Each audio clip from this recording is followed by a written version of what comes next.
गोकुलवासी श्री कृष्ण के मित्र सुदामा अपनी मित्रता की वजह से शास्त्रों में जाने जाते हैं। शांत व सरल स्वभाव कृष्ण के हृदय में अपनी एक अलग ही छवि बनाने वाले सुदामा को दुनिया मित्रता के प्रतिरूप में याद करती है, लेकिन इसका एक रूप ऐसा भी था जिसकी वजह से भगवान शिव को उनका वध करना पड़ा। इस तथ्य पर विश्वास करना कठिन है, परंतु यदि हम इतिहास के पन्ने पलटें तो यह सच उभर कर सामने आता है। तो ऐसा क्या किया था सुदामा ने जिसकी वजह से भगवान शिव को विवश होकर उनका वध करना पड़ा। सुदामा का पुनर्जन्म हुआ राक्षस शंखचूर्ण के रूप। स्वर्ग के विशेष भाग गोलोक में सुदामा और विराजा निवास करते थे। विराजा को कृष्ण से प्रेम था, किंतु सुदामा स्वयं विराजा से प्रेम करने लगे। एक बार जब विराजा और कृष्ण प्रेम में लीन थे, तब स्वयं राधा जी वहां प्रकट हुई और उन्होंने विराजा को गोलोक से पृथ्वी पर निवास करने का श्राप दिया। इसके बाद किसी कारणवश राधा जी ने सुदामा को श्राप दे दिया, जिससे उन्हें गोलोक से पृथ्वी पर आना पड़ा। मृत्यु के पश्चात सुदामा का जन्म राक्षस राज दंभ के यहाँ शंखचूर्ण के रूप में हुआ तथा विराजा का जन्म धर्मध्वज के यहाँ तुलसी के रूप में हुआ।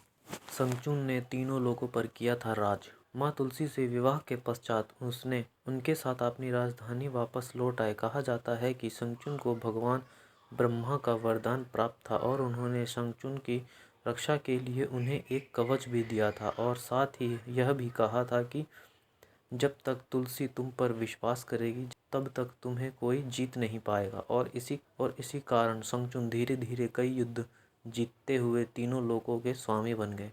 शंखचूर्ण के क्रूर अत्याचार से परेशान होकर देवताओं ने भगवान ब्रह्मा से सुझाव की प्रार्थना की। ब्रह्मा जी द्वारा भगवान विष्णु के से सलाह लेने की बात कहे जाने पर देवता गण विष्णु के पास गए। विष्णु ने उन्हें शिवजी से सलाह लेने को कहा। देवताओं की परेशानी को समझते हुए भगवान शिव ने उन्हें शंखचूर्ण को मारकर उनके बुरे कर्मों से मुक्ति दिलाने का वचन दिया, लेकिन इससे पहले भगवान शिव ने शंखचूर्ण को शांतिपूर्वक देवताओं को उनका राज्य वापस सौंपने का प्रस्ताव रखा, परंतु हिंसावादी शंखचूर्ण ने शिव को ही युद्ध लड़ने के लिए उत्तेजित किया। फिर क्या शिव ने सुदामा का वध। शंखचूर्ण यानी कि सुदामा के पुनर्जन्म के रूप से युद्ध के प्रस्ताव के पश्चात भगवान शिव ने अपने पुत्र कार्तिक व गणेश को युद्ध के मैदान में उतारा। इसके बाद भद्रकाली भी विशाल सेना के साथ युद्ध के मैदान में उतरी। शंखचूर्ण भगवान ब्रह्मा के वरदान के कारण उन्हें मारना काफी कठिन था, तो अंत में भगवान विष्णु युद्ध के दौरान शंखचूर्ण के सामने प्रकट हुए और उनका कवच मांगा, जो उन्हें ब्रह्मा जी ने दिया था। शंखचूर्ण ने तुरंत ही कवच ब्रह्मा जी को सौंप दिया।